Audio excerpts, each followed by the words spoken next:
예수 그리스도께서 유월절을 지키기 위해서 유월절 엿새 전에 나사로를 살리셨던 그 베단이라고 하는 동네에 이르십니다. 유월절 엿새 전에 미리서 베다니에서 오리 정도면 금방 예루살렘에 도착할 수 있는 거리, 올리브산, 감람산 그 동편, 예루살렘에서는 안 보이는 쪽, 그 뒤쪽에 우리 주님께서 도착하셨습니다. 우리가 이 말씀 보시면 예수 그리스도께서 아무것도 하지 아니하고 그냥 예수를 위한 잔치니까 우리 주님께서는 대접받고, 주님께서는 수동적이고, 주님께서는 그냥 사람들이 준비해 주는 대로 나사로를 살리신 그 놀라운 축복과 감격에 겨워서 그 형제들이 마리아와 마르다가 순전하게 예수 그리스도를 사랑하는 마음으로 섬기는 그 대접을 받으시는 그런 모습만 생각하기 쉽습니다. 그런데 다른 복음서 이 똑같은 사건, 발에다가 향유를 붓고 머리털로 그 발을 닦고 향유 냄새가 가득했던 굉장히 특별한 경험이었고, 주변에 있는 사람들에게 이 사건은 잊혀지지 않는 그런 사건 중에 사건이었기 때문에 마가복음, 마태복음 똑같이 이 장면을 기록하고 있습니다.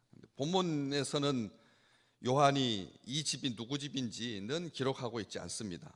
그렇지만 베단이라고 하는 동네를 나사로가 있는 곳이다, 예수께서 죽은 자 가운데서 살리신 나사로가 있는 곳이다, 바로 그 베다니에 예수님께서 오셨다, 이렇게 기록하고 있습니다. 그 동네를 기억할 때 나사로가 살아난 것을 기억할 만한, 원래는 처음에 이 베다니를 기록할 때는 11장에 보시면 어떤 병자가 있으니 마리아와 그 자매 마르다의 마을 베다니에 사는 나사로다. 그 전까지는 이 동네를 뭐라고 불렀냐면 환자가 있는 동네, 특별히 나사로가 병들어서 있는 동네를 우리가 부를 때 그냥 이 베단이라고 하는 동네의 명칭처럼 가난한 사람들의 동네, 또 무화과 꽃이 가득한 동네, 동네 이름을 부를 때 꽃향기가 가득하게 흐르는 동네라든지 이런 식으로 부르지, 환자가 죽어가고 있는, 병자가 있는 그런 동네라고는 안 부르거든요.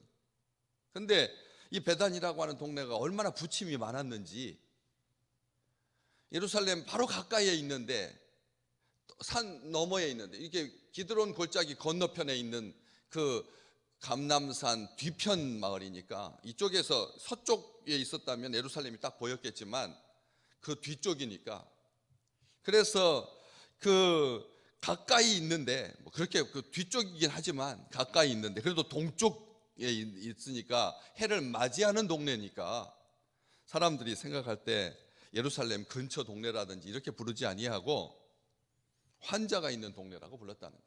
그런데 예수님께서 11장에서 그런 나사로를 살려주신 거죠. 그러니까 어떻게 바뀌었습니까? 12장에서는 베단이라고 하는 곳에 이르셨는데 이곳은 예수께서 죽은 자 가운데서 살리신 나사로가 있는 곳이다, 이렇게 불렸다는 것입니다. 지금 온통 전염병으로 중국의 우한은 정말로 우한입니다. 온통 이 세상 사람들이 부를 때 그렇게 안타까움으로 부르는 곳이 되었죠. 그런데 그런 곳에 누가 생명을 불어 넣어 주십니까? 사람들이 다니지 아니하는 곳, 인적이 끊긴 곳, 절망만 있는 곳, 슬픔만 가득한 곳이라고 하지 아니하고 죽은 자 가운데서 살리신, 그것도 누가? 예수께서 살려주신다는 거죠. 예수님이 살려주신 나사로가 있는 곳이다, 이렇게 요한은 부르고 있습니다. 그런데 다른 복음서에 보면 그 집이, 이 예수를 위해서 잔치한 집이 나병이 들렸던 나병 환자 시몬의 집이다. 나병에 걸렸던, 이 한센병에 걸려 있었던 문둥병이라고 사람들이 저주했던 가장 수치스러운 그리고 가장 고통스러운 모든 죄의 최종 결정판이라고 여겨졌던, 손가락질 당하고 그리고 사람들이 가까이 오지 못하도록 돌멩이 던지고 그리고 자기 자신은 입을 가리고, 어쩌면 지금 우리가 지금 겪고 있는 이거하고 똑같은 거죠. 그래서 부정하다 큰 소리 쳐서 다른 사람들이 자기에게 가까이 오지 못하도록, 몰랐을 때는 그게 얼마나 큰 두려움이었는지. 산채로 부패하는 거니까, 몸에서 악취가 나는 거니까. 산채로 증상이 피부 속에서부터 썩는 것과 그냥 피부가 상하는 것, 이렇게 갈려집니다. 어쨌든 속에서부터 썩으면 바깥으로 결국은 썩게 되는, 아무것도 아닌데 전염되지 않는 건데, 유전도 연결이 되지 않는 병인데, 나라에서 지금 이런 병이 걸리면 다 치료해 줍니다. 그 약값이 그렇게 비싸지도 않습니다. 이런 병인데도, 그래서 국민의 95%가 면역력을 갖고 있어서 나병에 걸리지 않습니다. 이런 병인데도 사람들은, 우리나라에서도 이 병을 뭐라고 했냐면 업병이라고 했습니다. 업병, 자기 업이다는, 천형이라는 말입니다. 죄를 생각했습니다. 이런 병에 걸렸다가 나았으니까 시몬이라고 하는 이 사람이, 베다니에 살고 있는 사람입니다. 예수 그리스도를 위하여 잔치를 베푼 것이죠. 가만히 보면 누가복음 17장에 있는 것처럼 누가 예수님을 위하여 제단을 쌓습니까? 10명의 나병 환자 중에 한 명만 예수 그리스도 앞에 엎드려 감사했습니다. 한 명만 그랬습니다. 90%는 다 자기 살 길 찾아서 가는 거죠. 하나님의 은혜를 입고도 사람들은 그게 은혜인 줄 모른다는 겁니다. 우리가 지금 이렇게 건강한 모습으로 나와서 하나님께 예배하고 찬송하고 기도하고, 이게 저절로 되는 것입니까? 저절로 되는 것입니까? 이 세상에 살면서 한 가지라도 저절로 되는 것이 있었던가요? 한 명만이 감사했다는 것입니다. 그런 나병 환자 시몬의 집인데, 시몬은 한마디도 안 나옵니다. 오늘 본 말씀 쭉 12장 쭉 읽어보면 시몬 이야기는 없습니다. 그냥 마르다 예수를 위하여 잔치했다, 거기서 누구 집인지 모르지만 그렇게 기록하고 있고, 거기서 예수를 위해서 잔치를 했다. 그 나병 환자 시몬의 집이었는데, 우리는 마르다가 열심히 일하는 것, 그리고 마리아가 아주 지극히 비싼 향유를 가져다가 예수의 발에 붓고 자기 머리털로 닦고 온 집안에 향유 냄새가 향기가 가득했다. 나병 이야기는 전혀 없으니까 우리는 이 공간이야말로 진짜 천국이다. 예수님을 위하고, 지금 온통 대제사장들과 바리새인들이 그날부터 53절 11장 53절에 보면 그날부터는 그들이 예수를 죽이려고 모의했고 결탁했고 이제 작심하고 예수를 죽이려고 하는데, 예수님께서 잠시 에브라임이라고 하는 동네에 가서 제자들과 함께 머물다가 또 갈릴리로 가셨다가 이제 엿새 전에 예루살렘, 이제 그 주간에 돌아가시는 겁니다. 그런 상황 속에서 이 시몬의 집에 예수님께서 오셨다는 것이죠. 깨름직할 때, 여러분 한번 가만히 생각해 보십시오. 인생을 이제 마지막 한 주밖에 안 남겨뒀다고 생각한다면 여러분은 뭐 하시겠습니까?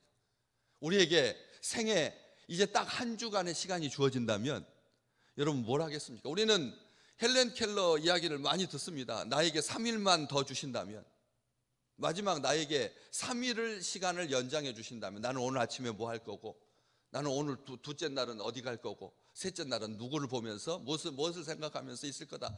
너무 그거 읽을 때마다 가슴이 막 저며옵니다. 우리가 아침마다 봤던 출근하는 사람들의 모습이 무슨 은혜인가. 그런데 헬렌 켈러는 그걸 보겠다는 겁니다. 햇빛 잘 드는 카페에서 사람들이 출근하는 모습을 보면서 차 한 잔 마시는 게 정말 낭만적이고 너무나 향기롭고 너무나 소망스럽고 너무나 은혜가 넘치는, 우리가 일상으로 겪는 일들인데 마지막 시간이 한정되면 사람들은 그것에 감사하고 그것이 사랑이라고 말하고 그것이 충성이라고 말하고 그것이 은혜라고 말한다. 우리 주님 이제 30여 년의 생애를 다 정리하고 이제 이번 주에 십자가를 져야 되는데 여러분 같으면 뭘 하겠습니까? 문둥병 걸렸다가 나은 시몬의 집에 가고 싶으시겠습니까? 그렇지 않아도 그때 처음에도 그렇게 가니까 뭐 세리와 죄인들과 함께 앉아서 먹느냐고 사람들이 그렇게 비난했었는데 굳이 마지막 가는 길에 그렇게 부정한 예루살렘에 오는 모든 순례객들은 혹시라도 무덤 곁을 지나갈까 봐, 무덤 위를 밟고 지나갈까 봐 정결 의식상 정결을 위해서 부정타지 않으려고 그래서 미리 오는 거거든요. 그래서 그냥 성급하게 밤 늦게 도착해가지고 무덤인지 모르고 거기 지나가면 부정 타가지고 이 유월절에 참여할 수 없으니까. 그래서 그걸 방지하기 위해서 주변에 있는 사람들이 무덤 위에다가 하얗게 선을 그어가지고 여기는 무덤입니다 표시를 하고 별 의식상의 정결을 위한 노력들이 그리 많은데 혹시라도 부정을 염려하여서 그렇게 조치를 하는데 우리 주님께서 일부러 마지막 순간에 부정타게 나병 환자가 치유를 받았으니까 이제는 정상적인 생활로 돌아왔음에도 불구하고 사람들이 어떤 생각합니까? 2주 만에 퇴원시켰는데 그 다음에 그 사람하고 만나는 사람 그 이후에라도 혹시라도 15일째 우리 생각에는 14일이라고 생각했는데 15일째 사람 만나가지고 또 전염병이 퍼지면 어떨까 해가지고 또다시 계속 열흘 동안 지켜봐야 되는데 괴념치 않으시고 기꺼이 끝까지 한결같이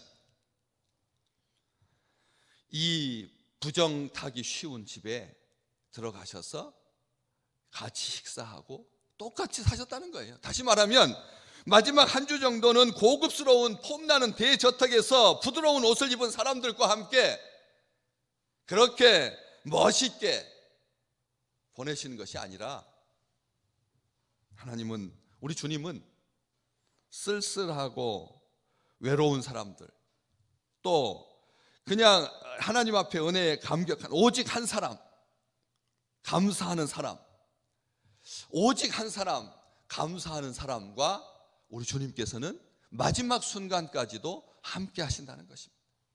오늘 우리 인생에 다시 한번 기억할 필요가 있습니다. 우리 주님께서 이런 속에서 누구와 함께 하실 것인가? 부드러운 옷을 입은 사람들과 함께 폼나게 이렇게 계시지 아니하시고 늘 손가락질 당하고 또 낮고도 욕먹는 낮고도 별로 반가운 눈초리로 바라보지 않는 낮고도 바라보지 않는 그런 사람의 집에서 예수께서 잔치를 예수님과 함께하는 잔치가 벌어졌다는 것을 기억하시면서 우리가 그런 주님을 사랑하고 그런 주님으로 말미암아 소생함을 얻고 동네 이름이 예수께서 죽은 자 가운데서 살리신 나사로가 있는 집이다 나사로가 있는 곳이다 이런 교회의 칭찬과 가정의 칭찬이 가득하시기를 주의 이름으로 축복합니다.